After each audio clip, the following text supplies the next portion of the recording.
कर्नाटकातील मैसूर जिल्ह्यातील एक धक्कादायक घटनेकडे सर्वांचेच लक्ष वेधले आहे।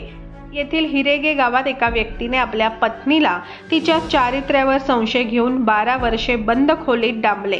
गुप्त माहिती मिळाल्यानंतर पोलिसांनी घरावर छापा टाकत पीडित महिलेची सुटका केली आणि आरोपीला अटक केली आहे। सुमा आणि सनलैया यांचे 12 वर्षांपूर्वी लग्न झाले होते। खरं तर सुमा ही आरोपीची तिसरी पत्नी असल्याचे प्राथमिक तपासात समोर आले आहे। लग्न झाल्यापासूनच सनलैया सुमावर संशय घेत होता। लग्नाच्या पहिल्याच आठवड्यानंतर त्याने तिला घरातील एका खोलीत कोंडून ठेवले होते। पती सनलैयाचा छळ सहन न झाल्याने पहिल्या 2 बायका त्याला सोडून गेल्या होत्या। पतीने दाराला 3 कुलूप लावून पत्नीला कोणाशीही बोलू नकोस असे सांगितले होते। तसेच तिला घराबाहेरील शौचालयाचा वापर करण्यास देखील मनाई होती।